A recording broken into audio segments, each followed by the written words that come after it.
ನಮಸ್ಕಾರ ಸ್ನೇಹಿತರೆ, ದೇವೀಸ್ ಕೆಫೆ ಚಾನಲ್ಗೆ ಸ್ವಾಗತ. ಇವತ್ತು ನಾವು ಬೀಟ್ರೂಟ್ ಸಾರು ಮಾಡೋಣ. ಅದಕ್ಕೊಂದು 3 ಬೀಟ್ರೂಟ್ ಮೀಡಿಯಮ್ ಸೈಜು ನಾನು ತೊಳೆದು ಚೆನ್ನಾಗಿ ಹಚ್ಚಿಟ್ಕೊಂಡಿದ್ದೀನಿ. ಒಂದು ದಪ್ಪ ಈರುಳ್ಳಿ, ಒಂದು 5-6 ಎಸ್ಲು ಬೆಳ್ಳುಳ್ಳಿ ತೊಗೊಂಡಿದ್ದೀನಿ, ಒಂದು 3 ಟೇಬಲ್ ಸ್ಪೂನ್ ಸಾಂಬಾರು ಪುಡಿ, ಉಪ್ಪು, ಸ್ವಲ್ಪ ಕೊತ್ತಂಬರಿ ಸೊಪ್ಪು, ಒಂದು ಮೀಡಿಯಮ್ ಸೈಜ್ 2 ಟೊಮೆಟೊ ಹಚ್ಚಿಟ್ಕೊಂಡಿದ್ದೀನಿ. ಎಲ್ಲ ಒಂದು ನಿಂಬೆಹಣ್ಣು ಗಾತ್ರದಷ್ಟು ಹುಣಸೆ ನೀರಲ್ಲಿ ನೆನೆಸಿಟ್ಟಿದ್ದೀನಿ. 3 ಟೇಬಲ್ ಸ್ಪೂನ್ ತೆಂಗಿನಕಾಯಿ, 1 ಟೇಬಲ್ ಸ್ಪೂನ್ ಹುರ್ಗಡ್ಲೆನ ಇಟ್ಕೊಂಡಿದ್ದೀನಿ. ಇದನ್ನೆಲ್ಲ ನಾವು ಒಟ್ಟಿಗೆ ಹುಣಸೆಹಣ್ಣು ಎಲ್ಲ ಸೇರಿಸಿ ಮಿಕ್ಸಿಗೆ ಹಾಕಿ ಚೆನ್ನಾಗಿ ನುಣ್ಣಗೆ ರುಬ್ಕೊಂಡು ಸೈಡಲ್ಲಿ ಇಟ್ಕೋಬೇಕು. ನಂತರ ಒಲೆ ಹಚ್ಚಿ ಕುಕ್ಕರ್ ಬಿಸಿ ಆದಮೇಲೆ ಸ್ವಲ್ಪ ಎಣ್ಣೆ ಹಾಕೋಣ.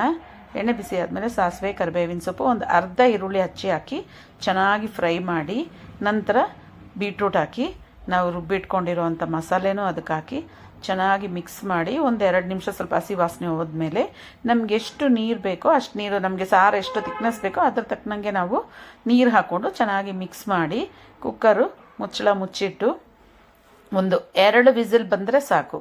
2 ವಿಸಿಲ್ಗೆಲ್ಲ ಚೆನ್ನಾಗಿ ಬೆಂದೋಗುತ್ತೆ ಬೀಟ್ರೂಟು. ಬೆಂದಾದಮೇಲೆ 2 ವಿಸಿಲ್ ಆದಮೇಲೆ ಓಪನ್ ಮಾಡಿ ನೋಡಿದ್ರೆ ನಮ್ಮ ಬೀಟ್ರೂಟ್ ಸಾರು ರೆಡಿಯಾಗಿರುತ್ತೆ. ನೀವು